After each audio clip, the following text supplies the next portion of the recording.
이동형 뉴스 정면 승부. 이동형의 뉴스 정면 승부.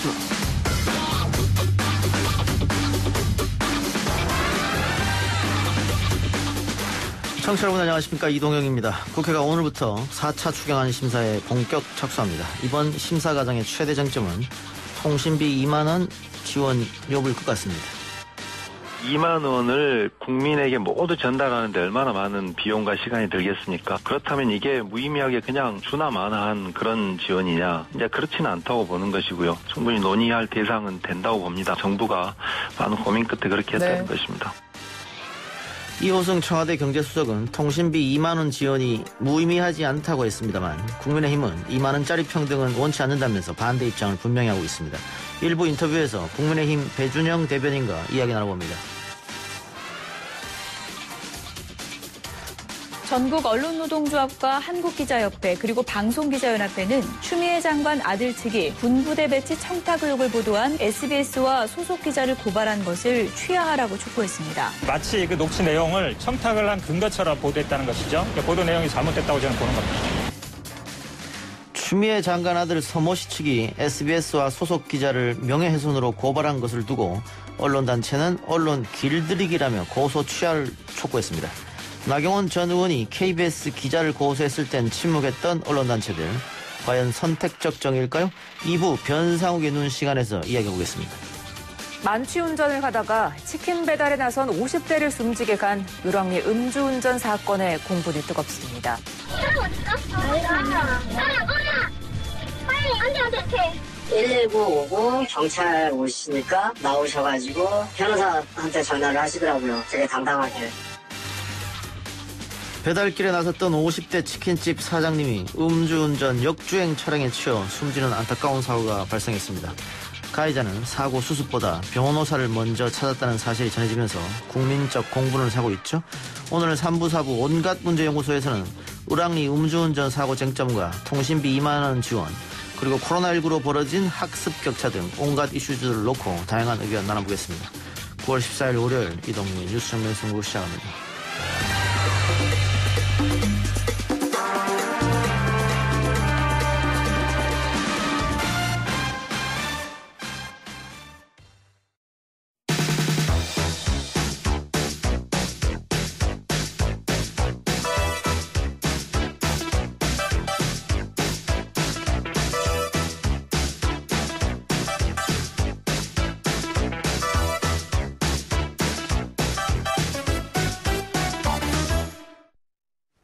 사 4차 추경 최대 쟁점이 된 통신비 2만 원 지급 문제, 문재인 대통령은 작은 위로라고 했고 청와대 경제수석은 무의미하다는 비판에 이해가 되지 않는다고 말했습니다.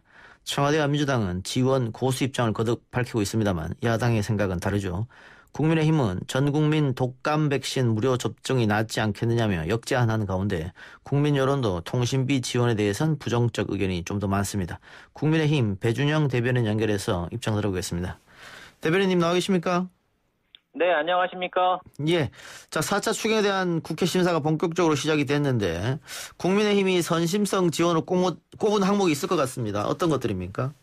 네, 저희 국민의힘은 그 4차 추경의 시급성, 필요성을 지난달부터 제가 주장을 해왔고요. 예. 네, 그 주장을 정부 여당이 뒤늦게나마 받아들인 겁니다. 예. 그래서 7조 8천억 원 규모의 4차 추경을 추진하는 것은 매우 다행이라고 생각하고 예. 그 코로나19 재확산으로 막대한 피해를 입은 국민에게 큰 힘이 될 거라고 기대는 하는데요. 예.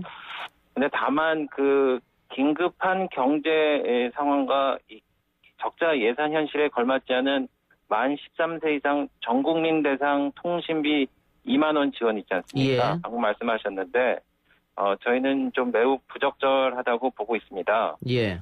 이 일회성으로 2만 원을 지급하기 위해서 9,300억 원, 1조 원에 가까운 예산을 그대로 이제 이동통신사에 지급을 한다는 건데 예. 저희는 이런 무의미한 예산 집행을 굉장히 우려스럽게 보고 있는데요. 예. 저희가 볼 때는 지금 그 소상공인이라든지 자영업자라든지 어려운 분들에게 집중적으로 이렇게 선별적으로 나눠주기로 했는데 예. 그러다 보니까 좀 우리는 왜 못 받냐 섭섭하다 이런 것 때문에 약간 파퓰리즘적으로 보편적으로 전부한테도 좀 나눠줘야 된다는 생각을 갑자기 급하게 했는지 그래서 일종의 키워 팔기식으로 이제 선심성으로 이런 예산이 책정되지 않았나 저희는 그렇게 생각하고 있습니다. 예. 방금 말씀하신 대로 이번에 추경한 총 금액이 7.8조인데 여기서 1조 정도 되니까 작은 금액은 아닙니다. 네, 아닌데 10%가 넘습니다. 예. 네. 그럼에도 불구하고 이렇게 주는 건 효과가 없다 이렇게 판단하신 것 같습니다. 선심성이고. 그러면은 국민의힘은 이 예산에 대해서 아예 삭감하시겠다는 생각이십니까? 아니면 다른 예산으로 돌리자 이런 생각이십니까? 네, 우선 국민의 생각을 좀 보시죠. 예. 그 YTN이 리얼미터 조사한 여론조사 결과는 우리 국민 10명 중에 6명이 이 통신비 2만 원 지원 정책이 뭐 잘못됐다고 하지 않았습니까? 예. 그리고 이념 성향이 뚜렷하지 않은 중도층 반대가 한 68% 정도로 많았고요. 예. 그래서 국민 대부분이 참 우려스러운 목소리를 내고 있습니다. 예. 그래서 이 코로나 위기 극복을 위한 이런 진정성 있는 실효적인 정책이라기보다는 이 파퓰리즘적인 이런 이 돈을 나눠줘 갖고 이제 결국은 이게 손에 쥐지 못하고 통신사로 이제 증발해 버릴 텐데요. 네, 그래서 이 부분에 있어서 저희가 좀 고민을 하지 않을 수 없습니다. 그래서 예. 제가 예결위원이라서 심사 때도 뭐 언급을 하지 않을 수는 없는데, 예. 그래서 추경안의 조속한 통과는 필요하지만 이 예산이 꼭 필요한지 좀 저희가 심각하게 고려해 볼 생각입니다. 그 주호영 원내대표는 차라리 이 돈 가지고 전 국민 독감 백신 무료 접종을 하자 이렇게 대안 제시했는데 그거는 주호영 원내대표는 개인 생각입니까? 아니면 당 차원에서 나온 아이디어입니까? 네, 당 차원에서도 저희가 그렇게 생각을 합니다. 예. 그래서 저희가 백신 같은 경우에는 지금 코로나19도 그렇지만은 독감도 이제 위험성이 있기 때문에 이건 모든 국민들이 꼭 예방 접종을 맞아야 될 필요성이 있는 거기 때문에 예. 예, 이게 오히려 더 우선순위에 둘 수 있다고 그렇게 말씀드린 겁니다. 예. 그런데 지금 전문가들 얘기는 백신 비축량이 3천만 명 정도밖에 안 돼서 네. 이거 뭐 어차피 전 국민한테 무료로 한다고 해도 전 국민이 맞을 수는 없는 문제인데요. 글쎄, 제가 파악한 바로는 보통 무료 접종 대상이 한 300만 명 정도 되거든요. 예. 예, 그래서 올해는 추경을 통해서 한 1,900만 명 정도를 무료 접종한다고 그러는데, 네, 그 생산 물량이 3천만 병이라고 하면은 최소한 1천만 명에게는 무료로 독감 백신을 접종시킬 수 있지 않느냐는 예. 생각을 갖고 있고, 예. 다만 이게 수량이라든지 공급에 문제가 있는데 저희 생각에는 단순히 이게 통신비로 그렇게 무의미하게 쓰는 것보다는 순차적으로 이런 백신을 확보해서 그렇게 하는 게 오히려 더 좋은 방법이 아닌가 그렇게 예. 생각하고 있습니다. 아까 의원님 말씀 중에 이거 2만 원씩 지급하다 보면 대기업에 그냥 들어가는 거 아니야? 이런 말씀하셨잖아요. 네네. 그러면 이 통신비로 대기업에 들어가는 거 말고 뭐 상품권이나 이런 걸로 2만 원씩 주는 건 어떤가요? 현금이나? 그러면 뭐 3인 가구면 한 6만 원, 8만 원 될 텐데 3사가이면? 네, 뭐 그런 것도 생각할 수 있는데 예. 다시 제가 원점으로 돌아와서 말씀드리면은 예. 이번에 대통령께서도 처음 말씀하신 게 정말 이런 코로나19로 어려움을 겪는 분들에게 집중적으로 주겠다는 게 이 4차 추경의 원래 정신입니다. 네, 그래서 예를 들면은 소상공인 290만 명에게 이 전기료를 2달치를 더 줄 수가 있어요. 예. 그리고 지금 뭐 예를 들면은 대학생들이 수업도 제대로 못 받으면서 학자금을 많이 내고 있지 않습니까? 예. 그래서 대학생 200만 명에게 1인당 50만 원씩 장학금을 줄 수 있다든지 이렇게 훨씬 더 의미 있는 일을 쓸 수 있는데 그냥 나눠주기 식으로 한다는 게 옳은지 모르겠습니다. 예. 그 돈으로 차라리 자영업자들이나 뭐 대학생들이나 실업자들한테 더 줘라 이 말씀이네요. 네, 그렇습니다. 그래서 정치가 뭐냐 이 정치학자 데이비드 이스턴이 정치라는 것은 사회적 가치의 권위적 배분이라고 했습니다. 그러니까 나눠주는 행위입니다. 예. 근데 이거를 그냥 단순하게 평등하게 나눠주고 하려면은 뭐하러 정부가 필요했습니까? 예. 그 어려운 곳에 더 나눠주고 집중적으로 나눠줘서 평등에 보다 가까운 게 정부의 임무라고 생각한다고 그러면은 예. 이번에 2만 원씩 그냥 무차별적으로 나눠주는 거는 정부의 임무를 방기한 그런 결정이라고 생각을 합니다. 그 어려운 분들한테 조금 더 두텁게 주자 이 말씀하셨으니까 김경수 지사가 제안한 공공 와이파이망 확충 이것도 국민의힘에서는 그다지 좋은 제안이 아니다 이렇게 판단하실 것 같네요. 공공 와이파이망 확충은 저도 그 좋은 아이디어라고 생각을 하고요. 예. 네, 그렇게 할 수 있으면은 할 수 있다고 생각하는데 다만 이걸 좀 생각해 주십시오. 예. 지금 여러분들이 착각하는 것 중에 1조 원이 9,300억 원이죠. 1조 원이 그냥 우리한테 손에 쥔 돈이라고 생각하시는데 그렇지 않습니다. 이 9,300억 원이라는 돈은 우리가 국채를 통해서 발행을 해야 될 돈이에요. 예. 그러니까 빚내서 나눠주는 돈이란 말입니다. 예. 그래서 사람들이 이거를 뭘 하자 그러는데 이게 손에 쥔 돈이면은 그렇게 말씀하실 수 있을지 모르겠는데 이게 전부 다 빚입니다. 그래서 이번에 이번에 총 7조 8천억 원인데 국채가 7조 5천억 원이고 중소기업 진흥채권이 3천억 원이 전부 빚입니다. 그러니까 우리가 마치 호주머니에 있는 돈을 여기 쓸까 저기 쓸까 하는 게 아니고 정말 필요한 곳에 꼭 써야지 미래 세대에 빚을 안 주는 그런 현명한 선택이라는 걸 말씀드리는 거죠.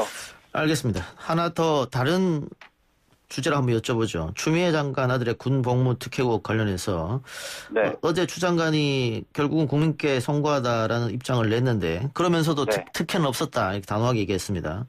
네. 오늘 국방부도 휴가 처리가 규정상 문제 없다라고 했는데 이 문제는 어떻게 보십니까? 좀 매우 이상하게 보고 있습니다. 예.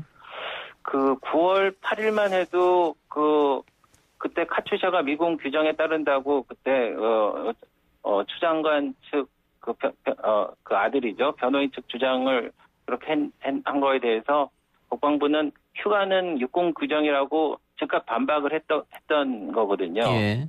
근데 그렇게 꼿꼿했던 국방부가 하루 만에 아주 유연해지고 실용적이 됐다는 건데 9월 9일 날 그 국회에서 민주당과 국방부가 회의를 했어요. 예. 예. 그리고 10일 날 발표를 했는데 뭐 방금 하신 말씀 포함해서 군병원 요양 심사를 거치지 않고 휴가가 연장 허가가 되고 뭐 이런 얘기들이 나왔단 말입니다. 예. 그래서 이게 벌써 그 검찰에 넘어간 지 8개월이 된 사건 아니겠습니까? 예.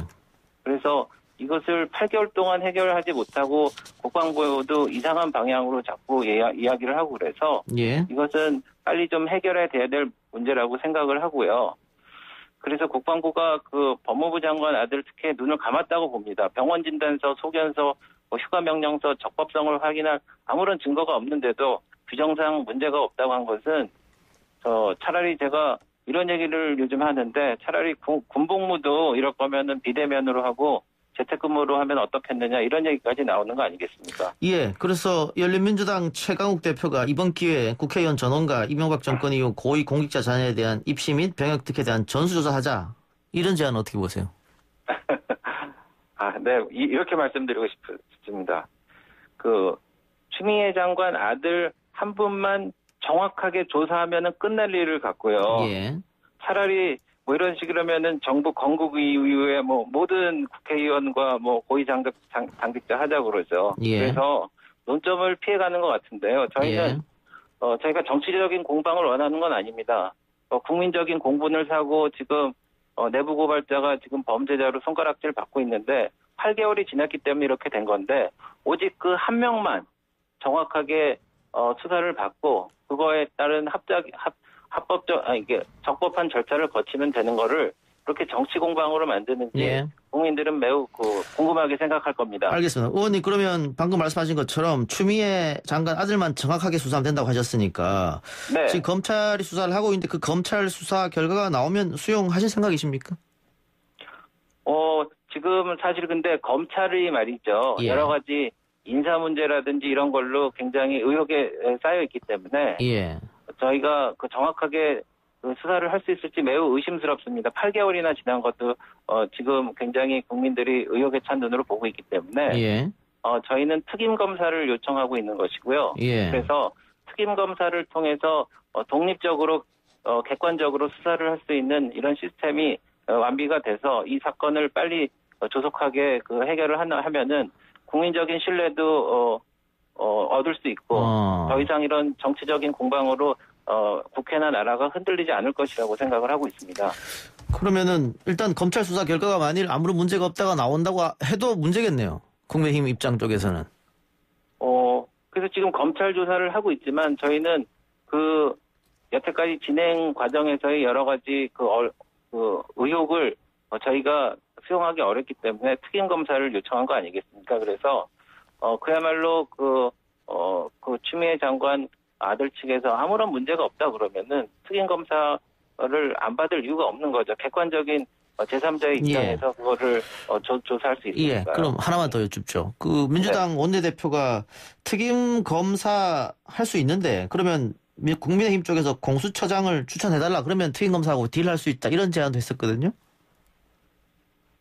그래서 아까 말씀드리지만은 저희는 이거를 정치적인 공방으로 끌고 가거나 무슨 이 딜을 하거나 바게닝을 할 생각이 없습니다. 예. 지금 대한민국에 얼마나 많은 어머니들이 군대 자식을 보내놓고 아무것도 할 수 없음에 정말 소갈이하고 뒤돌아서서 눈물 짓고 있습니까? 그래서 이런 국민적인 공분을 사고 있는 단 한 명에 대해서 정확한 조사만 하고 똑바로 된 수사를 해서 결과를 밝히면 될 일 같고 이거를 정치적인 공방으로 하고 국회에서의 어떤 바게닝이나 딜의 대상으로 삼는다는 것은 옳지 않다고 봅니다. 알겠습니다. 의원님 오늘 인터뷰 고맙습니다.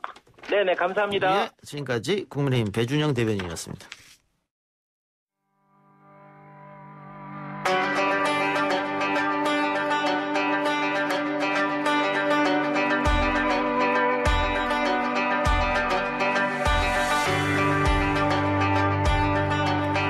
한 주간의 깊은 호흡으로 이슈를 꿰뚫는 코너 변상욱의 눈, 라디오 시사의 눈을 크게 뜨게 해주는 시간입니다. YTN 뉴스가 있는 저녁 변상욱의 코너 나왔습니다. 어서 오십시오. 네, 안녕하십니까. 예, 방금 국민의힘 대변인하고도 추미애 장관 아들 의혹 관련 이야기했는데 오늘 대정부 질문에서도 예상대로 추 장관 아들 의혹 집중 제기됐고 민주당은 또 적극 방어하는 그런 모습이었습니다. 한마디로 말하면 국민의힘에서는 처음에는 불법 얘기했다가 지금은 불법보다는 불공정에 포인트를 맞춘 것 같고요. 어쨌든 잘못됐다는 얘기고 민주당은 전혀 문제될 것이 없다라고 하는 그런 상황인데 일각에서는 조국 장관 때도 그랬으니까 이번 추미애 장관 때도 결국은 검찰 개혁을 하려고 하는 사람들이 힘 빼려고 하는 거 아니냐 이런 이야기도 나오는 것 같아요. 일단 조국 장관 개인을 털어보니까 사실 나오는 거는 산호맹 관련 이념적인 색깔과 관련된 거 외에는 없단 말이죠. 근데 이제 부인과 그다음에 집안이 소유하고 있던 학교 법인과 그다음에 딸 그다음에 아들까지 되는 대로 다 털다 보니까 이것저것 막 쏟아져 나와서 이제 그것이 하나씩 정리가 돼가는 중입니다만은 추미애 장관도 개인적으로 보자니까 사실은 별거 없습니다. 정치적으로 노선이 이거다 저거다 하는 거 외에는 뭔가 가려낼 게 없으니까 결국 이제 가족 주변 가장 이제 가까이 나온 게 아들 건이 나온 거죠. 그 두 사람의 개인적인 어떤 비리나 아니면 위법했던 행적에 대해서는 이제 나오는 게 없고 다 가족 관련인데 다만 다른 것은 공통점으로 한다면 역시 사법개혁과 공수처라든가 아무튼 기득권에 대한 어떤 칼날을 이제 갈고 있는 사람들이라는 게 공통점이고 다른 점을 얘기한다면 글쎄요. 조국 전 장관은 이슈가 확장성이 대단했습니다. 거기에 사모펀드도 있고 아들 딸의 입시와 관련된 문제라든가 가족의 재단 등등.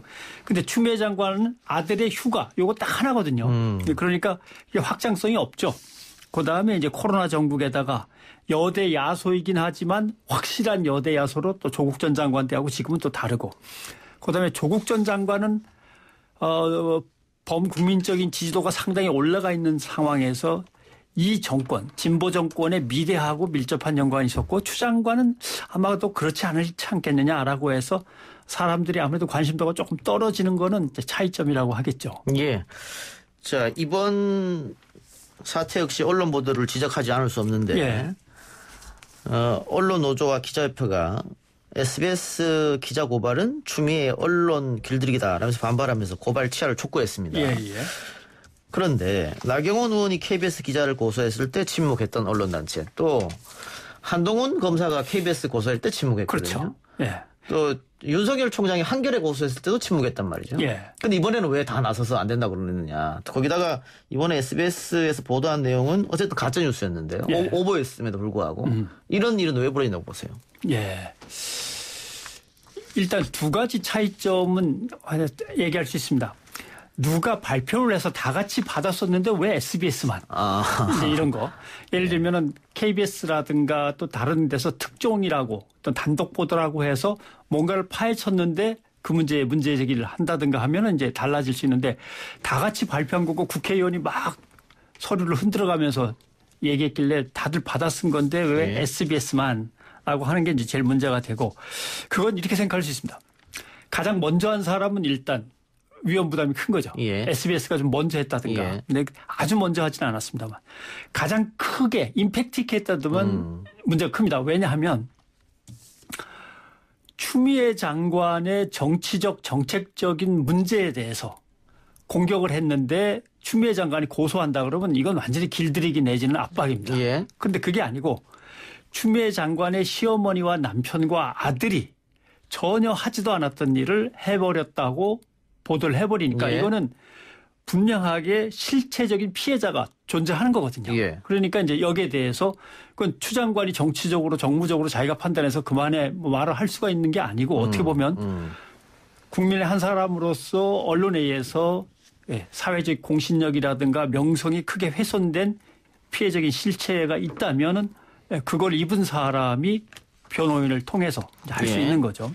그런 문제가 있고 좀 묘하게 왜 우리만 갖고 그래라는 거에 답변은 남을 끌고 들어가면 거기서 될 문제는 아닙니다. 내가 보도한 것이 진실했든지 아니면 사실과 부합되든지 아니면 사실하고 조금 다르긴 했는데 그만한 어떤 정황적인 증거가 있다라고 한다면 그걸 내놓으면 되는 건데 왜 쟤들은 놔두고 우리만 그래요라고 하는 건 언론사가 해야 될 얘기는 이건 아닌 거고요. 어쨌든 자신의 실명 또 언론사 타이틀을 가지고 보도가 나왔기 때문에 그 부분에 대해서는 좀 책임지는 모습이 필요한 것 같고. 그럼요. 보도 내용이 정당하면 남들 당당하게 맞서가지고 우리는 뭐 보도할 만큼 했고 해야 될 걸 했다라고 나중에 맞서면 그게 뭐 혐의 없음으로 끝나는 겁니다. 그러니까 이런 걸 뭐 언론의 선택적 정의 아니냐 뭐 이런 얘기도 하던데 또 비슷한 이야기로 이명박 정권 당시에 권재진 법무부 장관 두 아들이 이제 현역 판정을 받고 다른 데로 갔거든요. 그래서 청문회에서도 문제가 생겼는데 우리 언론이 그때는 다루지 않았단 말이죠. 그리고 또 황교안 전 국무총리의 또 아들 그것도 황제봉부 논란이 있었는데 대구 MBC만 보도하고 나머지는 받아 쓰지 않았단 말이죠. 한 언론사 했고 나머지는 전혀 안 썼죠. 이번에는 왜 다 모든 언론사가 달라붙어서 이렇게 하느냐. 뭐 이런 것들에 대해서 좀 논란이 있는 것 같아요. 게다가 더불어민주당 황희 의원이 당시 당직 사병의 실명과 얼굴을 공개하자 역시 이거는 뭐 진보 언론 보수 언론 할 거 없이 다 황희 의원에게 뭐 제정신이냐. 오늘 경향신문 사설도 제목이 그렇더라고요. 그렇게 공격을 하고 있던데. 근데 문제는 이 당직 사병의 실명과 얼굴을 제일 먼저 공개한 거는 TV조선하고 채널A거든요. 그렇죠. 근데 그 얘기는 또 언론에서 싹 뺐단 말이죠. 언론이 뭔가 좀 전체를 다 보여주면서 정리를 하면 좋은데 그게 안 되는데 일단 이 현 모 씨는 공익신고자가 아닙니다. 근데 거기서부터 분명하게 가려내야 하는데 왜냐하면 공익신고자 보호법상에 보면 어떤 사람이 공익신고자냐 하면은 국민 건강과 안전에 관한 것을 고발했을 때, 그다음에 환경과 소비자의 이 중대한 이익에 대해서 고발했을 때, 아니면 공정한 경쟁을 해치는 행위나 기업의 어떤 행위나 또는 공공이익을 침해하는 위법한 행위에 대해서 공익신고를 했을 때 공익신고자가 되는 거고요. 그것도 소정의 절차를 거쳐서 공익신고기관에 자기의 이름을 놓고 기명으로 해야 되는 겁니다. 근데 사실 어떤 언론사하고 맨 처음에 만나가지고 내가 군내에 있을 때 짜증나는 일이 있었어요라고 인터뷰한 것이 공익신고라고 볼 수 없거든요. 근데 지금 모든 언론이 공익신고자로 쓰던데요? 그 공익신고법이 없는데 공익신고자라고 그냥 쓰는 거죠. 다만 이런 건 있습니다. 추 장관이나 추 장관의 가족이 추 장관의 이름을 빌어서 군에 전화를 걸어가지고 압박을 했다거나 나 추 장관의 누구 되는 사람이요. 근데 우리 아들 좀 어떻게 합시다. 라고 했다면은 이거는 공직자의 부정청탁과 부패와 관련된 겁니다. 이런 것은 공익신고자가 아니라 이 부패 신고자라고 하는 거죠. 근데 이 친구가 그럼 그 부패에 대해서 신고를 한 거냐? 그건 또 아니에요. 그건 아니죠. 예. 예.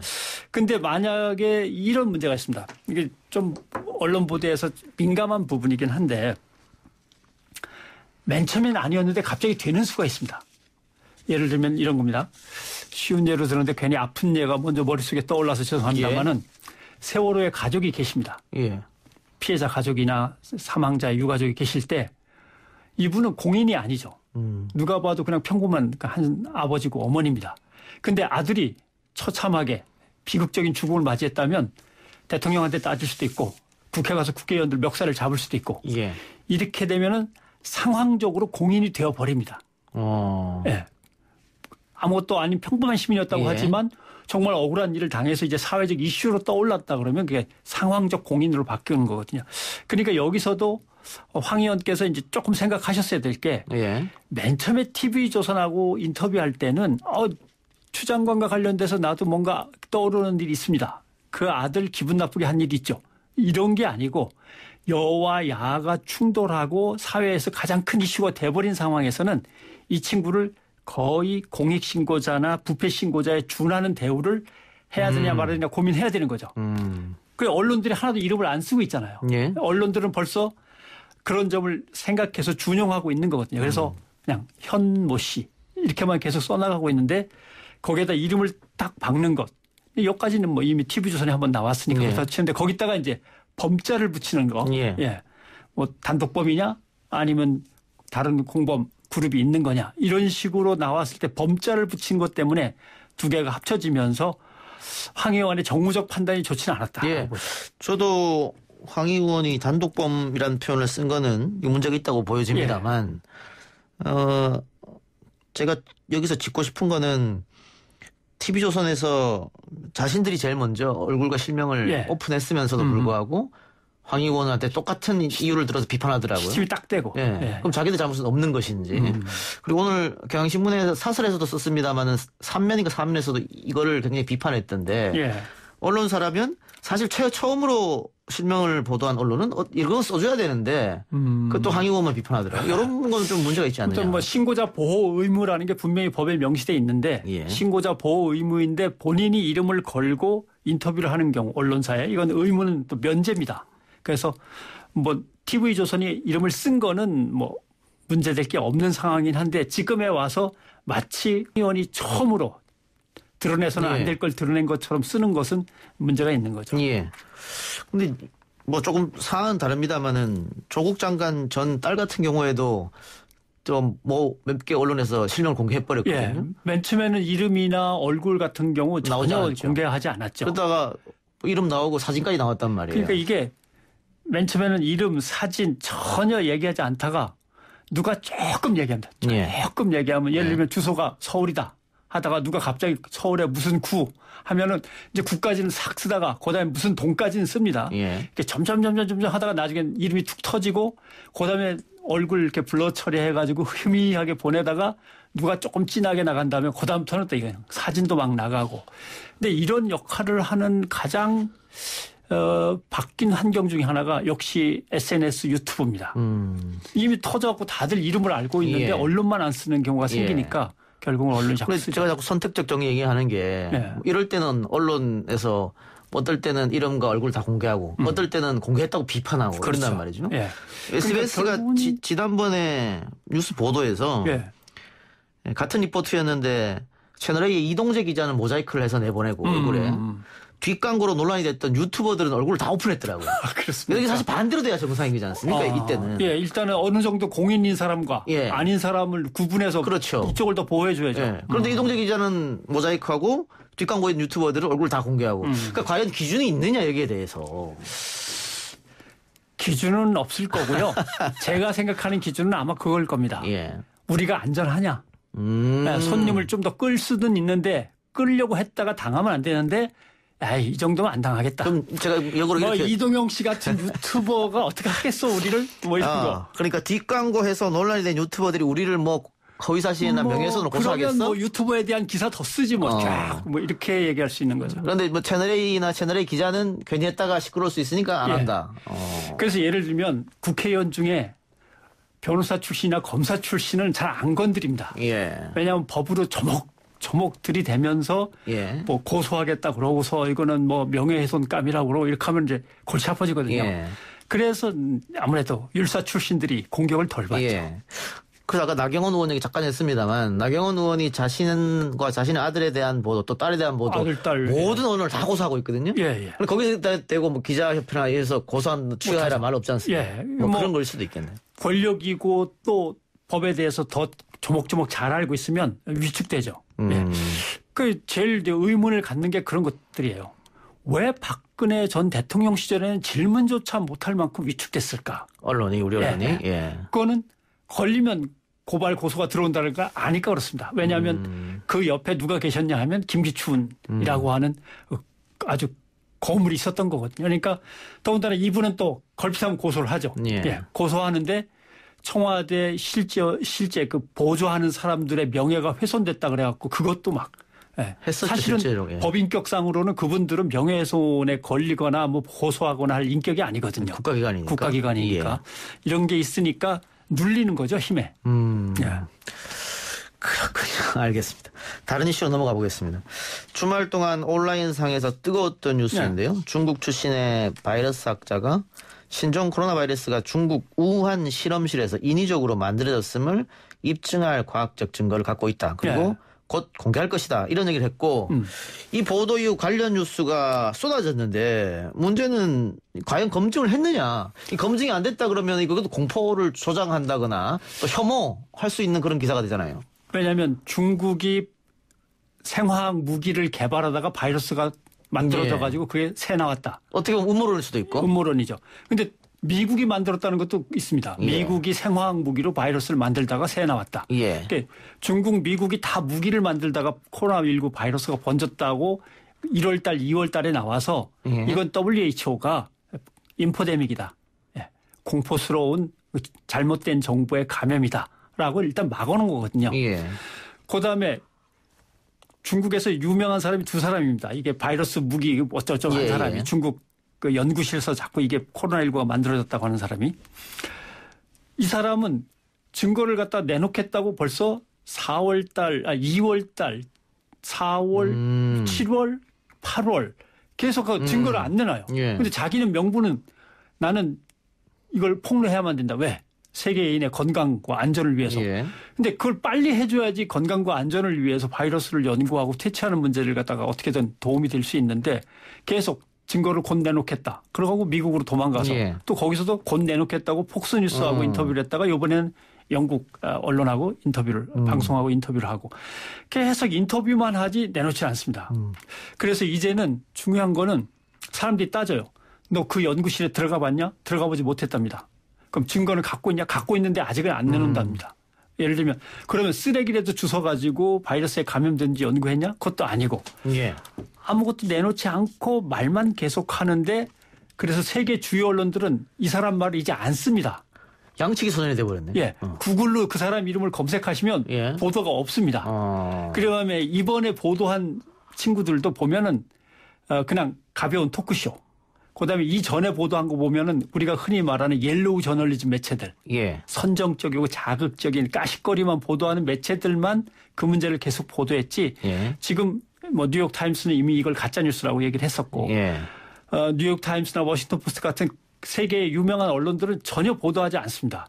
근데 이게 2월, 4월, 7월, 8월 다시 9월에 와서 또 얘기를 하면 한국 언론들 그래서 이번에 보도 안 할 줄 알았는데 왜냐하면 자기네들이 2월 달, 3월 달에 이게 WHO를 인용해서 가짜 뉴스라고 다 얘기했거든요. 팩트 체크한다고.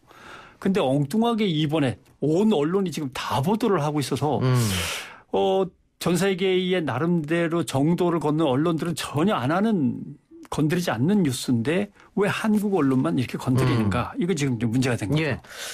이게 이런 것 같아요. 이것뿐만이 아니고 일단 연합뉴스가 보도를 하면 그대로 받아쓰는 경향이 있다. 그것도 좀 문제 아니겠습니까? 그러니까 두 가지거든요. 팩트체크 안 하고 실시간으로 받아쓰고. 지상파 방송이 쓰면은 무조건 받아쓰고. 그다음에 연합뉴스는 이건 돈 내고 받아쓰려고 이미 계약을 한 사항이니까 연합뉴스가 쓰면 그래도 알아서 팩트체크 했겠지 하면서 다 같이 받아쓰고 해서 연합뉴스가 되든 안 되든 마지막에 궁극적으로 받아 쓴 언론사의 책임이니까 뭐 하면서 너무 쉽게 내놓는 건 아닌가. 예. 좀 더 깊이 있게 들여다보거나 팩트체크를 다른 데보다 더 철저하게 해줬으면 좋겠다라는 바람이 있는 거죠. 예. 연합뉴스나 공중파에서 쓰면은 다른 언론사는 받아쓰고 뉴스타파가 쓰면 안 받아쓰고. 또 묘한 게 같은 종편에도 JTBC가 쓰면 받아씁니다. 근데 채널A가 썼다거나 TV조선이 썼다 그러면 기자들이 조심조심하죠. 네, 벌써 이게 다르죠. 그래서 또 연합뉴스에 대한 문제점 지적하는 분도 많은데 이게 벌써 작년입니다. 국민청원이 올라온 적이 있어요. 연합뉴스에 매년 300억 정도를 세금으로 지원하지 않습니까? 그래서 이 재정보조금 제도의 전면 폐지를 청원합니다. 이 때마다 올라오는데 작년에 올라와서 36만 4,920명이 동의를 했고 그렇게 많았나요? 20만 명이 넘어서 정부가 또 답변을 했어요. 답변했는데 여전히 뭐 올해도 계속 이제 지급이 되는 문제인데 이 300억 지급은 어떻게 시작된 거고 뭐 계속 되는 겁니까? 예전에는 동아통신, 합동통신 두 개의 통신사가 있어서 서로 경쟁을 시켰습니다. 예. 누가 더 나름대로 속보를 전하고 아니면 상세하게 전하는가에 따라서 언론사들이 선택해서 계약을 맺고 갖다 쓰는 거거든요. 근데 이제 전두환 정권에서 그걸 하나로 묶어버리죠. 예. 그래갖고 연합 뉴스 에이전시가 만들어집니다. 그러니까 이건 국가의 오직 하나뿐인 기관 통신이거든요. 예. 그러니까 정권 입장에서는 정부 통제가 엄청 쉬운 거죠. 그거 하나만 쥐고 있으면 지방으로 내려가는 중앙 소식, 중앙으로 올라오는 지방 소식을 틀어줄 수가 있고 외국과 관련된 모든 외신들도 틀어줄 수가 있으니까 연합뉴스를 키우고 연합뉴스에게 나름대로 지원을 하면서 계속 연합뉴스를 통해서 정보를 좌지우지하는 이런 시스템을 구축을 했는데 지금은 통신사가 대충 몇 개 될까요? 한 50개에서 60개 되지 않나 싶습니다. 분야별로 쪼개진 것도 있고 전체 뉴스를 다 하는 것도 있고. 그래서 지금의 상황에서라면 그때 80년대 전두환 정부에서 추진했던 언론사 숫자를 가능한 한 줄여가지고 거기에 특혜를 주면서 그걸 통해서 전체 정보의 어떤 흐름을 조작하는 또 통제하는 이 방식을 이제는 거둬야 되는 거 아닌가? 예, 그 의문이 자꾸 제기되는 거죠. 근데 이게 2003년도 4월 30일 날 뉴스통신 진행에 관한 법률로 인해서 집행이 되니까 바꾸려면 법을 바꿔야겠네, 국회에서. 법을 지금 바꿔야 되는 거죠. 예. 아니면 방법이 없는 것이고. 예. 여대 야소가 확실할 때 아니면 어려울 겁니다. 근데 청와대 관련 답변은 이렇습니다.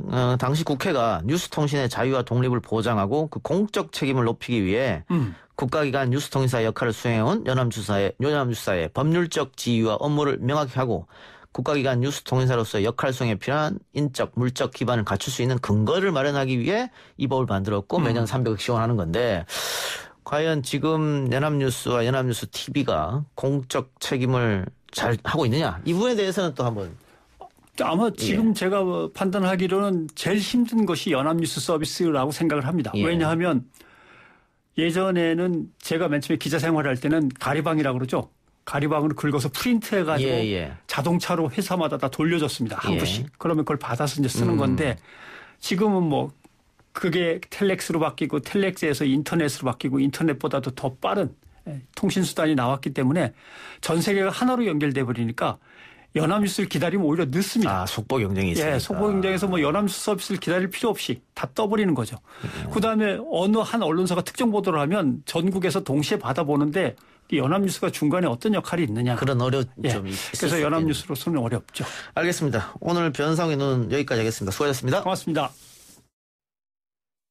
글쎄 안 들려 들을 뉴스 없어 아무 뉴스도 귀에 들어오지 않아 듣고 또 들어도 들을 뉴스 없어 만든 게 2%야 이동영의 뉴스 정면 승부.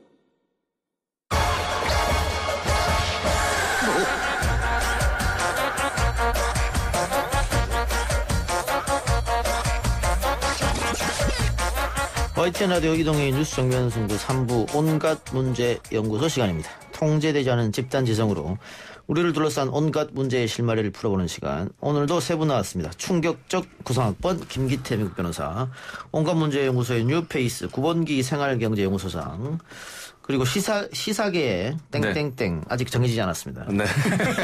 MC 장원. 네, 땡땡땡입니다. 네, 반갑습니다. 네. 요즘 MC 장원 뭐 개그맨 출신이니까 네. 요즘 시그맨이란 말이 있더라고요. 네, 시사하는 개그맨 시그맨으로 했었는데 예. 그럼 강성범 씨가 하고 있으니까요. 네. 거기는 이미 쓰고 있나요? 네, 제가 뭐 범접할 수 없는 수준이기 때문에. 시그맨 주니어? 네. 이 정도로? 저는 뭐 개미핥기 정도로 하겠습니다. 깊이 없이 이제 겉만 핥는 개미핥기. 시사계 2단아 어떠세요? 네? 시사계 2단아.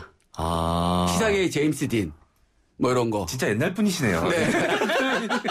쓰는 단어가 좀 자극을 해야 되지 않을까. 지금 경악을 금치 못했습니다. 이 방송을 뭐 미성년자가 듣지는 않으실 거잖아요. 예. 시사계 인작이 어떻습니까? 인작이 주워먹기? 주워먹기. 뭐 깊이 모르거든요. 네. 깊이 모르고 얕게 알기 때문에 네네. 주워먹기의 달인 인작이 어떨까? 배부를 찌르네요. 예. 인정하겠습니다. 예. 시사계 인작이. 야, 이것도 나이가 MC 장원입니다. 인작이 정도 축구 선수를 할 정도면 나이가 좀 있어야 되죠. 네. 시인 MC 장원 알겠습니다. 앞으로 시인 MC 장원을 부르겠습니다. 좋네요. 예, 그리고 오늘 첫 출연입니다. 구본기 생활경제연구소장 인사하시죠. 안녕하세요. 구본기 소장입니다. 예. 두세 번 인터뷰로 왔다가 고정을 꿰찼습니다. 예. 고정을 꿰찼는데 원래 이 시간이 압도적 컨디션 최영일 평론가 그거 던지면 다 나오거든요. 이 시간에 시사 자판기. 네. 기대해 보겠습니다. 네, 감사합니다. 네. 이 성함만 들으면 재벌가 분이신 줄 알았어요. 저는. 전혀 그렇지 않습니다. 생활경제연구소 앞에 알파벳 2개 혹시 붙어있나 A땡 뭐 이렇게 붙어있나 저는 생각했습니다. 자꾸만 이렇게 패널이 바뀌니까 저도 약간 불안합니다. 저도 바뀌지 않을까 열심히 하겠습니다. 네. 같은 집안입니까? 집안은 같아요.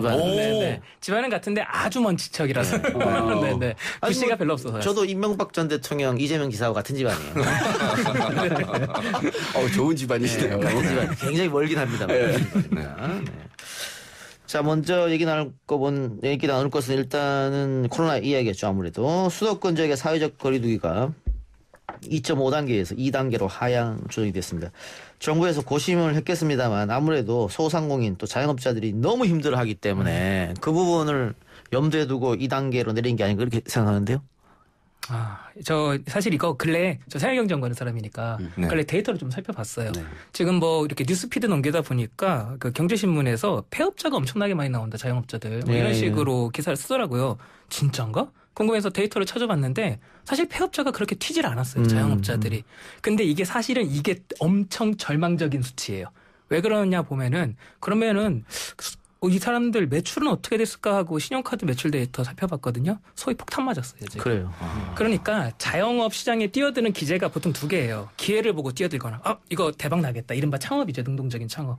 근데 보통 두 번째 기제로 대한민국 자영업자들은 자영업에 뛰어드세요. 이거밖에 할 게 없어가지고 직장에서 뭐 잘리거나 아니면은 취업이 여의치 않아서 등등등 이런 식으로 보통 뛰어드시는데 이분들 생각해 보세요. 폐업하면은 뭘 하겠어요. 이분들이 뭐 직장 들어가실 수도 없는 노릇인 거고 버티자 하는 거죠. 네, 그러니까 저는 그 데이터에서 뭐가 보이냐면은요 월세 못 내고 보증금 까먹고 계신 분들 보이는 거예요. 그래서 저는 정부가 이 데이터를 분명 봤을 테니까 지금 가만히 있을 수 없겠다라고 생각했겠다. 저는 그렇게 생각해요. 그리고 항상 그 중대본에서 말씀하시는 것처럼 이 우리나라의 이 코로나19 팬데믹을 어떻게 극복하느냐는 방역과 경제를 어떻게 잘 조절을 하느냐 이걸 상당히 제일 고심을 하고 있거든요. 그래서 뭐 지금 K방역이다 그래서 세계에서 칭찬도 많이 하고 있는데 지금 2주간 2.5단계로 해서 일률적으로 5시 이후에는 영업을 못하게 해놨거든요.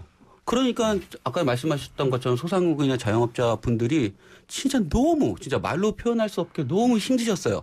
그런데 그 코로나 확진자 19 확진자 수가 좀 감소되면서 또 이렇게 2.5단계로 한 효과가 한 2주 정도에 또 이제 나타나거든요.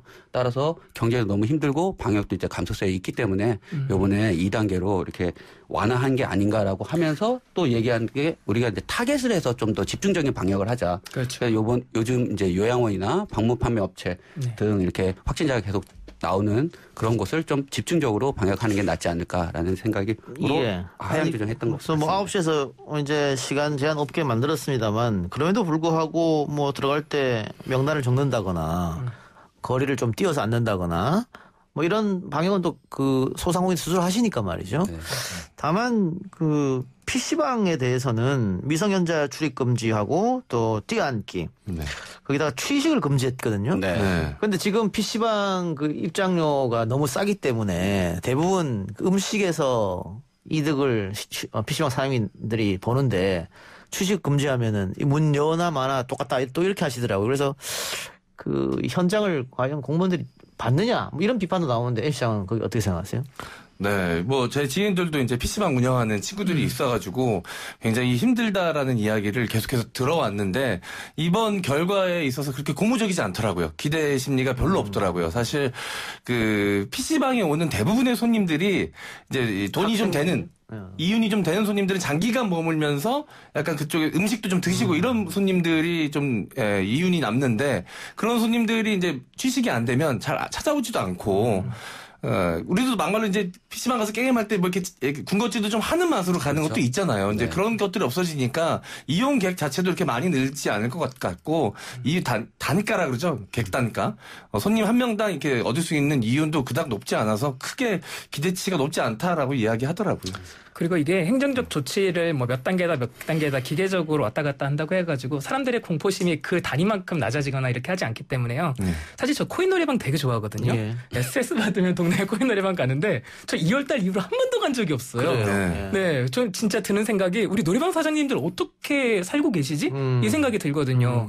여자 사장님인데 제가 자주 가는 곳은 그분이 뭐 라이더를 뭐 할 수 있을 것 같지는 않고요. 60대신데 저는 그래서 뭔가 총체적으로 정말 그 대책들이 쏟아져 나와야 되지 않나 이런 생각들이에요. 그러니까 생활 또 패턴이라는 게 있으니까 2주간 9시 이후로는 다 댁으로 돌아가셨으니까 풀렸다고 하더라도 당분간은 그 패턴대로 또 움직일 수밖에 없거든요. 그렇죠. 그런 문제점이 있지 않나 싶습니다.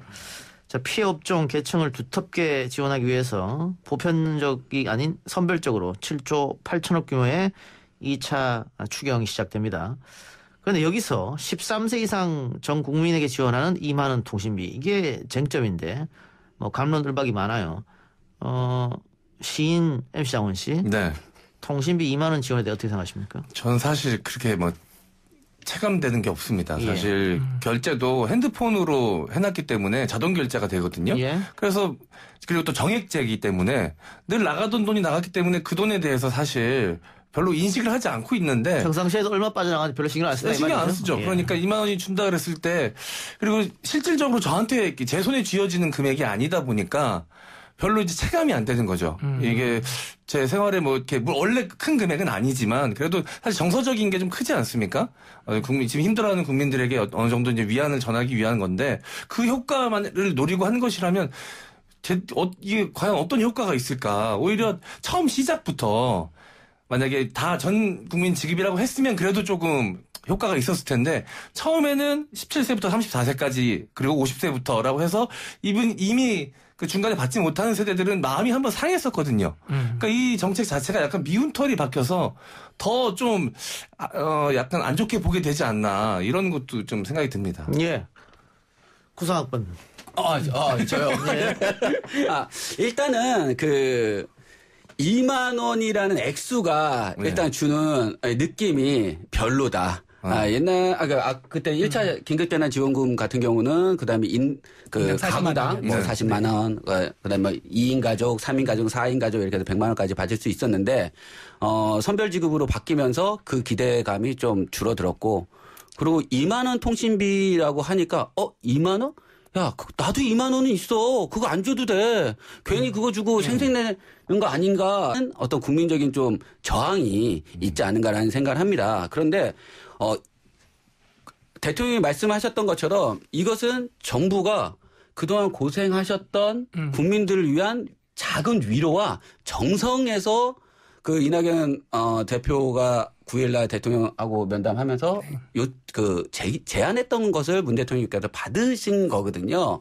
따라서 이게 도움이 아주 안 되는 건 아니잖아요. 그럼요. 어떤 보수 언론이나 야당에서는 뭐 대기업이 통신사를 배불리는 게 아닌가라고 얘기를 하는데 그건 절대 아니라고 저는 생각합니다. 왜냐하면 어차피 내가 정액제로 뭐 6만 원이든 5만 원이 내든 뭐 18,000원을 내든 또는 만 원을 내든 어차피 2만 원에 대해서 통신비에서 삭감되는 거거든요. 내가 6만 원 냈으면 이제 다음 달에 4만 원 내는 거고 만약에 18,000원 냈으면 또는 만 원을 이번 달에 냈으면 만 원이 2월 돼서 또 그 다음 달에 또 만 원이 빠지는 거거든요. 그래서 도움은 되지만 어떤 액수적인 거, 그다음 아까 전에 MC 장원님이 말씀하셨던 것처럼 직접 내 손에 들어오지 않기 때문에 체감 효과가 없습니다. 그런데 이낙연 당대표하고 대통령이 코로나19로 힘든 국민의 위로 차원이다 라고 했는데 받는 국민들 위로가 안 된대요. 안 되는 거죠. 저는 이거 좀 정쟁적 요소가 있다고 봐요. 솔직하게 말해. 왜 그러냐면은 이게 아까 제가 데이터를 말씀드릴 때 자영업자 거의 폭탄 맞았다 며칠 했잖아요. 여기 집중 지원을 할 수밖에 없어요. 이 데이터를 본 사람이라면은.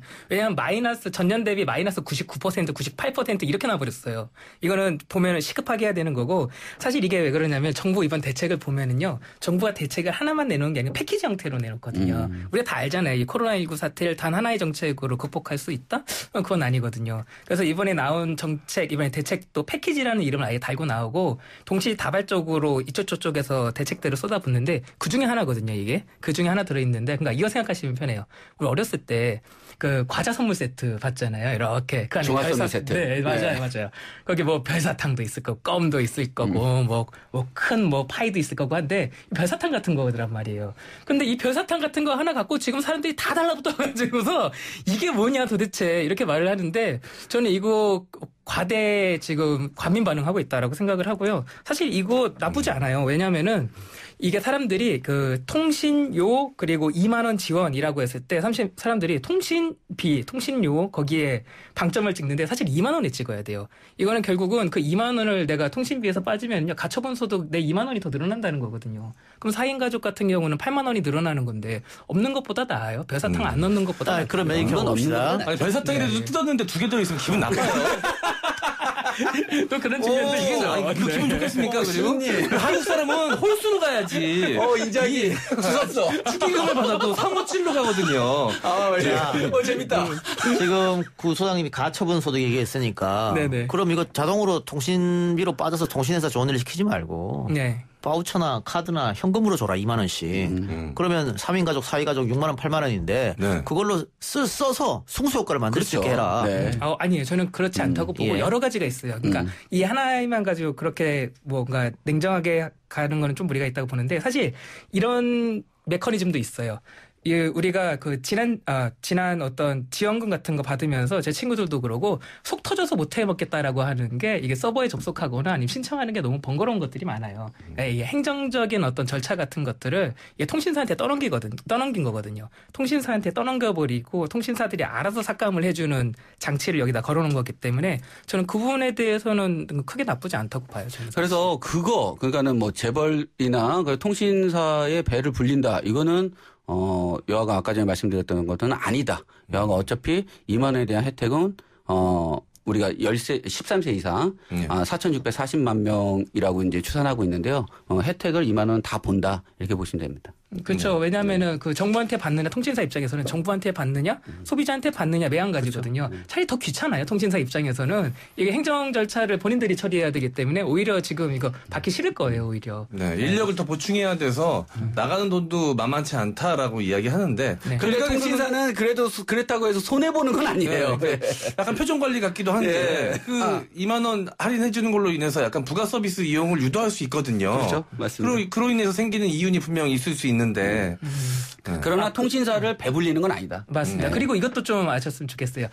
이게 사실 생활경제 문제 관련해 가지고 연구하거나 또는 활동하던 사람들 사이에서 이 정책은요 갑툭튀가 아니에요. 지금 시민들이 이거 뭡니까 갑툭튀? 이렇게 느끼시는 분 계시는데 사실은 시민사회단체에서 보편요금제라고 도입해야 된다고. 왜냐하면 지금 다 요금제들 5만 5천 원 이상 쓰고 계실 거예요. 지금 5G 같은 경우는 5만 5천 원 밑으로 내려가는 요금제가 없거든요. 근데 5만 5천 원 요금제 쓰는 사람들이 7만 5천 원 요금제 쓰는 사람보다 1기가바이트당 그 데이터 요금을 12배를 더 내고 있어요. 그러니까 밑에 있는 사람들한테 굉장히 불리하게 지금 짜여져 있거든요. 그래서 이거 소비자들 바가지 쓰고 있으니까 한 2만 원 중반대, 3만 원 중반대 요금제 출시해야 된다. 이거 강제해야 된다라고 해가지고서 지금 계속 논의가 되어 있고 어느 정도 합의점에 다다라서 지금 법안도 제출되어 있는 상태거든요. 그래서 얼마 전에 그 참여연대 등 시민단체 등이 빨리 통과시켜라라고 하고 있는데 그 법률 발의를 누가 했느냐? 그 정부 입법 발의예요. 그러니까 정부가 통신비가 가계에 부담이 된다는 거를 옛날부터 생각을 하고 있었고 그런 맥락에서 나온 부분도 있다라고 좀 아셨으면 좋겠어요. 그래서 이번 기회에 2만 원에 대한 통신비 2만 원에 대한 어떤 비판보다는 그 스마트폰 이런 통신 요금에 대한 인하가 이번 기회에 국민들한테 좀 의식이 저변화됐으면 좋겠다라는 생각도 있습니다. 그리고 여기서 이렇게 정쟁을 벌이고 있을 시간이 없다고 생각을 하는 게 이러다 자영업자 다 죽겠다는 생각이에요. 진짜 이거 사람들 다 죽는다. 지금 이쪽에서 2만 원 갖고 싸울 에너지를 가지고요. 다른 대책들 같은 거 만드는 게 차라리 개발하는 게 낫죠. 제가 제일 골치 아팠던 게 뭐냐면 이번에 너무 속상을 한 게 저는 이 정치인인 행정가가 없으면 어떤 일이 벌어지는지를 이번에 서울시에서 보면서 깜짝을 놀라가지고서요. 왜 그러냐면은 중앙정부에서 이런 대책들을 막 내놔요. 패키지를 내놓으면은 그러면은 정치인인 행정수장들은 뭘 하나 하고 제가 막 살펴봤어요. 살펴봤더니 경기도지사 이재명 지사 같은 경우는 기존에 10% 지역화폐 인센티브 주던 거 15% 더 얹어주겠다. 한 달 내로 쓰세요. 이런 식으로 능동적으로 움직이는데 그 같은 시기에 서울시가 뭘 했냐면은요. 서울시가 갖고 있는 그 관리하는 건물들이 있어요. 임대료를 인상했죠. 네, 임대료를 인상했어요. 공시지가가 올라가지고 거기에 연동을 해야 되기 때문에 임대료를 올렸다는 거예요. 네. 그러니까 공무원들이니까 정무적 판단을 못 하는 거예요. 이 정무적 판단을 할 수 있는 정치인인 지금 행정수장이 없는 게 진짜 어떤 의미인지가. 구수당이 정정을 하면 안 된다고 했습니다만 어쨌든 이게 전부 추경 금액이 7조 8천억 원인데 통신비에만 1조가 나가거든요. 작은 돈이 아닙니다. 그러면 정부에서 이왕 보편으로 하라는데 싫다. 선별로 한다고 했으니까 차라리 이 1조를 아까 계속 우리가 어렵다고 하는 그 소상공인한테 더 두텁게 해주든가. 그렇죠. 이런 것 때문에 지금 계속해서 정쟁이 될 수밖에 없는 상황이거든요. 지금 야당은 모든 야당이 다 반대하고 있기 때문에 이거를 정부가 계속 고집하려는지 어떤지 그건 좀 두고 봅시다. 다른 얘기로 넘어가면 코로나19 사태로 학생들이 등교 없이 온라인 수업, 원격 수업을 장기간 진행하다 보니까 학생들 사이 학습 격차, 교육 격차 커졌다라는 이야기가 나오고 있습니다. 온라인 수업이 시행되는 시스템들도 학교마다 처지 차이고 또 집에서 아까 LTE 데이터 얘기했습니다만 각 가정에 어떤 컴퓨터가 있느냐, 어떤 데이터를 쓰느냐, 휴대폰은 뭘 쓰느냐 다 다를 수 있잖아요. 한 대냐 두 대냐 이런 식으로 아이가 여러 명 있으면은 한 대밖에 없다 그러면 아이가 3명이서 그 한 대만 바라보고 있어야 되느냐 이런 것들. 이렇게 해서 아마 코로나19 때문에 학생들 사이 학습 격차가 커지고 있다. 이렇게 생각돼요. 물론 이 와중에도 하는 친구들은 다 하겠습니다만은 우리 시인님처럼 학창 시절에 공부보다는 다른 데 신경이 있었던 분들은 공부 잘하셨을 것 같은데. 아니면 못하진 않았는데 다른 데도 관심이 많긴 했습니다. 우리 이동영 진행자님도 아마 그건 다르지 않았을 거라고 생각합니다. 저한테 뭐라 그러지는 아마 아닐 겁니다. 그렇겠죠. 이거 학습 격차는 어떻게 보세요? 이게 사실 예전에 있었던 무슨 개천에서 욕난다 이런 시대는 지났기 때문에 지금 소위 말하는 스카이 대학 출신을 보면 강남이 제일 많다. 그렇죠. 부모들 직업을 보면 전문직이 제일 많다. 이런 얘기가 나오잖아요. 그러니까 학습 능력도 그 빈부 격차가 따라가는데 이번에는 이게 코로나가 겹치면서 더 하고 있다. 이런 지적이 나온 것 같아요. 네. 그래서 지금 아시겠지만 대치동에 사시는 또 대치동이 또 학원가가 또 제일 유명하지 않습니까? 옛날에 저희 때는 노량진이었는데 이제 대치동으로 바뀌었더라고요. 그다음에 제2의 대치동이다라고 하는 목동. 그렇죠? 이 두 군데를 비교하면 지금 학원이나 또는 그룹과외 또 좀 어떤 재정적으로 좀 괜찮으신 분은 1대1 과외로 하면서 학교에서 또는 원격 수업에서 해주지 못하는 것을 계속적으로 메우는 지금 상황이라서 재정적으로 조금 더 나으신 집안의 자녀분들 같은 경우는 지금 기회에 부족한 부분을 좀 더 과외나 학원을 통해서 많이 메꾸는 입장이고 그렇지 못한 또 분들은 지금 원격이나 아니면 EBS 방송에 의지할 수밖에 없는 상황이기 때문에 학력 격차가 상당히 많이 나고 있다. 모자란 걸 가외나 학원물에서 할 수도 있고 2.5단계를 학원도 못 가니까 그럴 때는 이제 좀 부잣집 아이들은 누군가가 지켜서 보고 있는 사람이 있단 말이에요. 너 왜 온라인 수업 안 하니? 이렇게. 그런데 맞벌이 부부라든가 이런 경우에는 아이들 의지에만 맡겨야 되는데 이게 되느냐 하는 거죠. 그리고 진짜로 저 강의를 자주 나가는데 대면 강의랑 온라인 강의의 그 학습자들의 태도랑 그리고 받아들이는 게 완전히 달라요. 확실히. 우리도 요즘 화상회의 많이 하잖아요. 화상회의 하면은 그 집중이 그렇게 안 되거든요, 사실은. 그래서 대면 아직 우리가 전환이 안 된 거예요. 그 어떤 대면, 비대면 어떤 회의라든지 공부를 하는데, 학습을 하는데. 그럼 아이들은 오죽하겠냐고요. 그런데 거기에다 과외를 붙여줄 수 있는 어떤 이른바 중산층 이상의 분들 같은 경우는 이번에 큰 어려움을 그렇게 겪지는 않으시겠죠. 겪지 않으실 것 같은데 가장 걱정이 되는 거는 사실 저희들 비대면 이번에 원격 수업할 때 제일 걱정을 했었던 게 그거였어요. 타블렛 PC 같은 게 있어야지 이걸 할 수가 있는데 아예 그것 자체가 없는 사람들이 있지 않을까.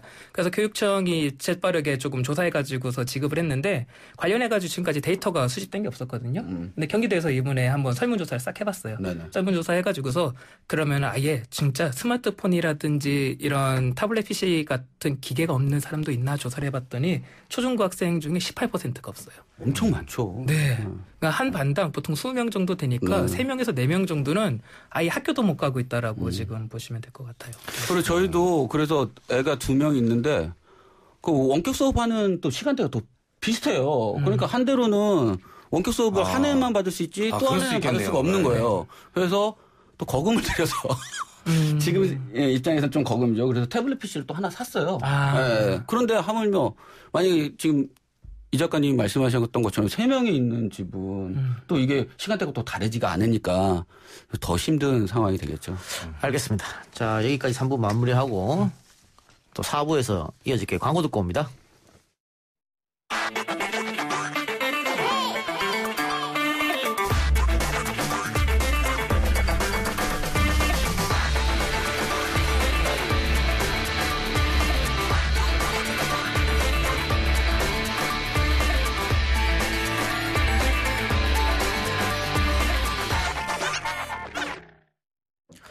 온갖문제연구소 4부 이어집니다. 지난 9일 새벽 인천 을왕리 인근 도로에서 음주운전으로 인한 안타까운 사망사고가 발생했습니다. 음주운전 역주행 사고로 치킨 배달에 나선 50대 가정이 숨진 사건이죠. 공분이 뜨겁습니다. 엄정 수사를 촉구하는 청와대 국민청원 동참자가 50만 명이 벌써 넘었고요. 우리 시인 씨, 우선 어떻게 발생한 사건인지 정리해 주시죠. 네, 지난 9일 오전 0시 53분께였습니다. A씨는 인천시 중구 을왕동의 한 호텔 앞 편도 2차로에서 만취한 상태에서 벤츠 승용차를 몰던 중 중앙선을 침범해서 마주 달리던 오토바이를 치어 운전자 B씨를 숨지게 한 혐의를 받고 있습니다. A씨는 을왕리 해수욕장에서부터 음주운전을 하다가 사고 지점에서 이제 중앙선을 넘어 마주오던 B씨의 오토바이를 들이받은 것으로 조사가 됐고요. 이 사고로 치킨 배달 오토바이를 몰던 B씨가 크게 다쳐서 이제 현장에 출동한 소방대원들에 의해서 응급처치를 받고 병원으로 옮겨졌으나 안타깝게도 끝내 숨지고 말았습니다. 당시 A씨의 혈중 알코올 농도는 면허 취소 수치인 0.08 이상인 것으로 확인됐고요. 최종 0.1%였습니다. 경찰 관계자는 A씨의 차량 조수석에 타고 있던 지인에 대해서도 이 음주운전 방조 혐의 적용 여부를 검토 중이라고 말했는데요. 이 차량은 옆에 동승자였던 C씨의 회사 법인 차량인 것으로 밝혀졌습니다. 이게 농도가 0.1이었다고 하면 거의 만취 상태였다고 보여지는데 당연히 조수석에 탄 사람들 음주운전 방조 혐의가 아마 적용될 것 같고요. 문제는 이 운전석에 탄 사람과 조수석에 탄 사람 모두 사고가 일어났음에도 불구하고 이 구호 조치를 먼저 한 게 아니고 변호사부터 먼저 사였다. 그래서 많은 분들이 이럴 수가 있느냐 공부를 한 것 같아요. 그래서 그 목격자의 인터뷰 내용을 보면 사고가 났고 그리고 중앙선에 그 B씨라는 분이 아버님이 되시는 분이 지금 쓰러져 있음에도 불구하고 그 고급 승용차에서 아무도 안 나오고 있었다. 그래서 가보니까 목격자분이 그 차로 이 차가 혹시 가해 차량인가? 가해 차량인가? 그래서 다 봤는데 여성분이 운전하시는 여성분이 좀 술이 많이 취해 있었고 남편 조수석에 계신 남자분 40대 남자분인데 이분도 전혀 나오지 않고 변호사한테 전화하고 있었다라는 얘기입니다. 그래서 긴급 구호 조치를 하지 않은 의무 위반도 포함돼서 처벌 가능성이 있습니다. 저는 이 사건 듣는데 2가지 감정이 들었어요. 첫 번째는 인류애가 조금 사라진다. 네, 사고 나서 마땅히 취해야 될 조치가 이루어지지 않았다는 것에서 그런 생각을 가졌고요. 사실 이런 소식을 접하면 힘 빠지는 부분들도 있어요. 맨날 반복되잖아요. 예, 뭐 저번 달에도 비슷한 사건이 있었고 저저번 달에도 비슷한 사건이 있었고 등등등 뉴스 찾아보면 다 나오잖아요. 저는 이게 왜 근절되지 않는가에 대해서 더 고민하게 되더라고요. 그래서 저는 이참에 진짜 제도를 완전히 개선하자 생각이 든 게 요즘 우리 QR코드 같은 거 찍고 가잖아요. QR코드 같은 거 찍고 이렇게 음료수도 사고 이렇게 하는데 이 음주운전을 한 사람들의 이력을 공개해버려가지고서 술집에서 받아주지 말아버리자. 아예 그냥 술을 팔지. 아예 술을 못 먹게 해버리자 진짜. 그래서 소장님 말씀하신 것처럼 그래서 상습적인 음주운전에 대한 음주운전자에 대해서는 신상 공개를 하자라는 게 지금 법에 올라가 있죠. 법으로 하자 그래서 지금 발의가 된 상태입니다. 이게 통과될지 안 통과될지는 모르겠지만. 네. 저는 거기서 멈추지 않고 외부에서 인식할 수 있게 해야 된다. 차량 번호판 색깔을 바꿔버려야 된다. 대만이 그렇게 한다고 하더라고요. 대만 같은 경우는 음주운전 했던 사람의 차량 번호판은 노란색으로 해서 누구나 저 노란 번호판은 음주운전 차량이구나. 조심해야 되겠다라고 해서 이제 피해가는 그런 효과가 있어요. 우리나라는 LED를 박는 거예요. 테두리에다가 이렇게. 태국 같은 경우에는 뭐 다 그렇게 처벌이 되는 건 아니겠지만 음주운전을 하다가 사고를 내면은 영안실 청소와 시체 닦기를 시킨다 그러더라고요. 그러니까 이 생명의 소중함을 그 행위를 통해서 느껴라.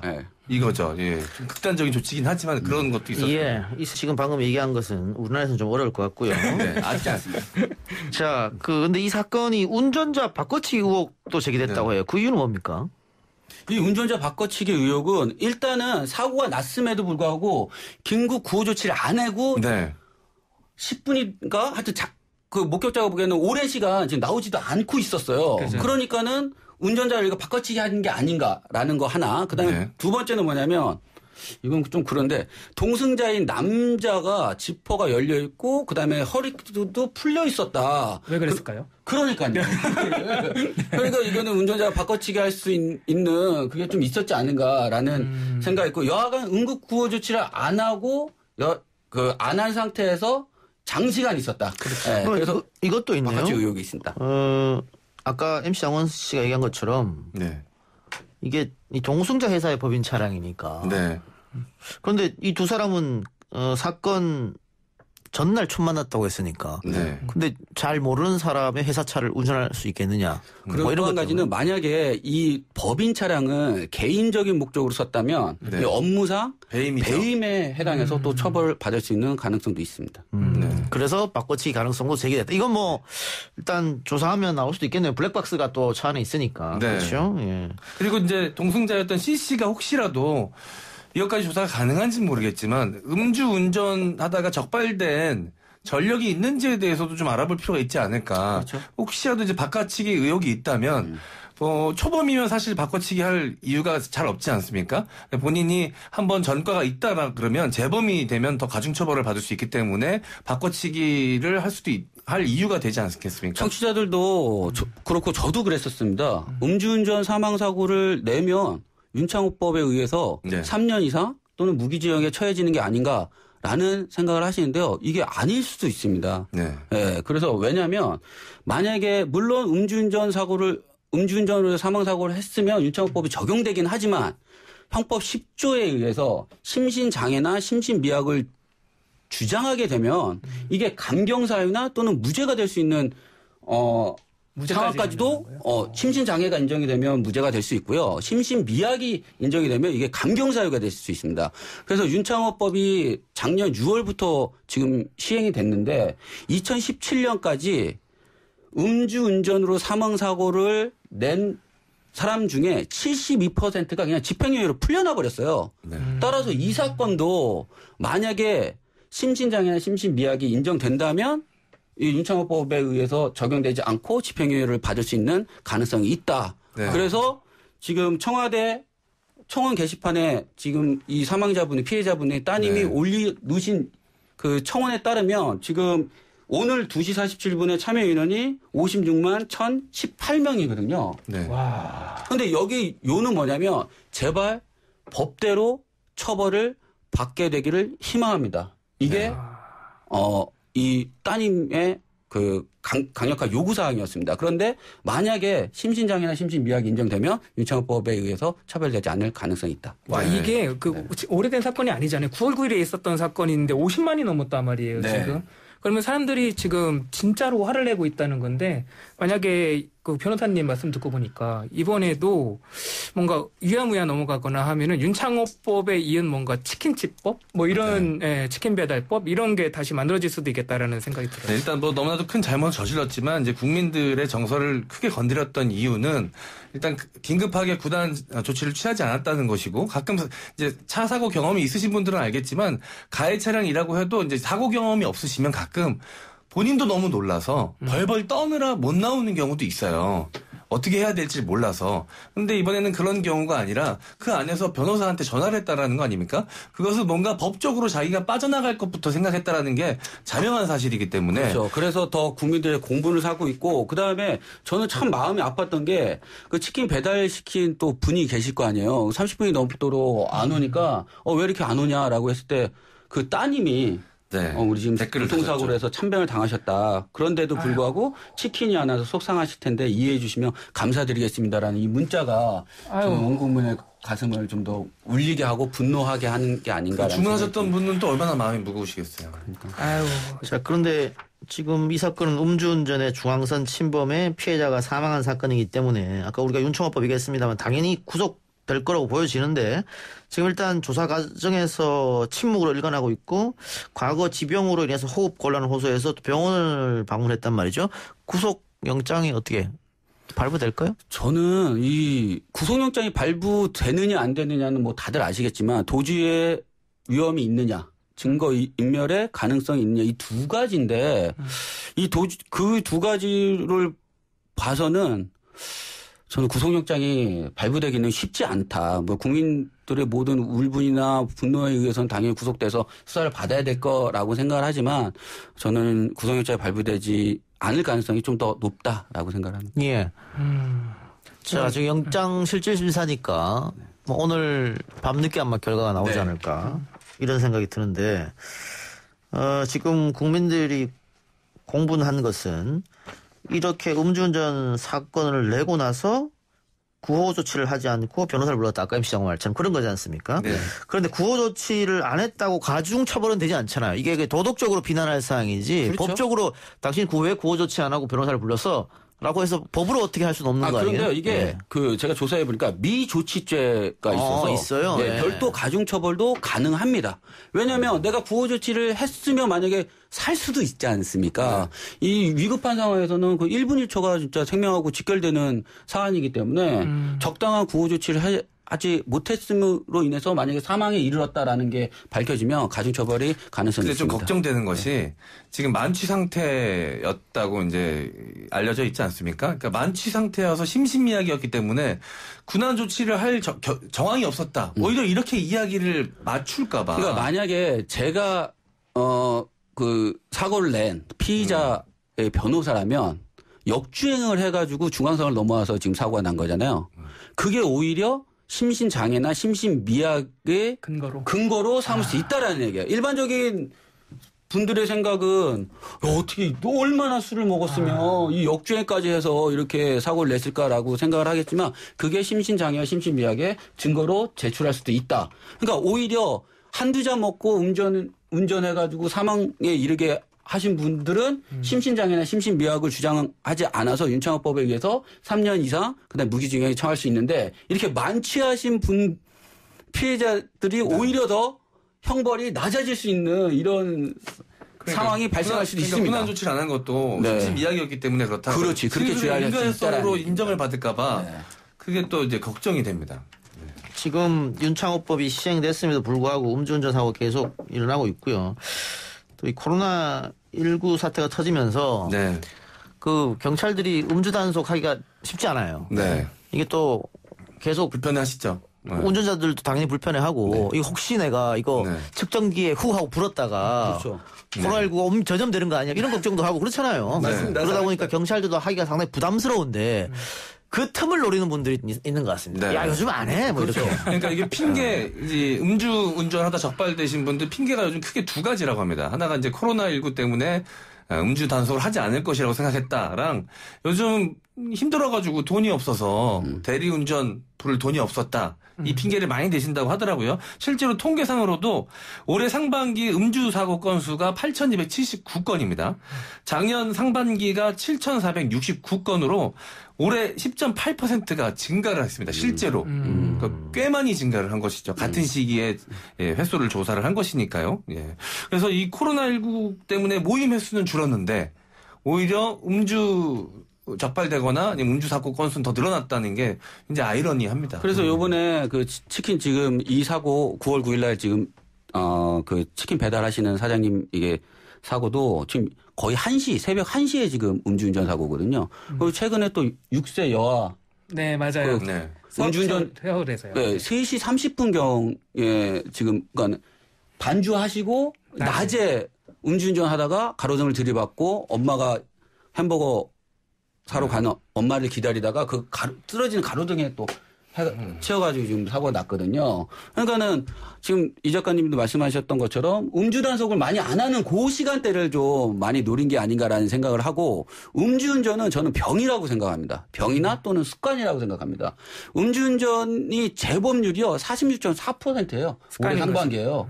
그러니까는 술을 먹으면 대리를 부르는 게 일반적인 상식인데 술을 먹으면 이 정도야 난 할 수 있어라고 해서 계속적으로 음주운전 했던 사람은 또 다시 음주운전을 한다라는 얘기죠. 저는 이건 애초에 이게 어렸을 때부터 교육이 잘못됐다고 봐요. 저 사실 면허가 없거든요.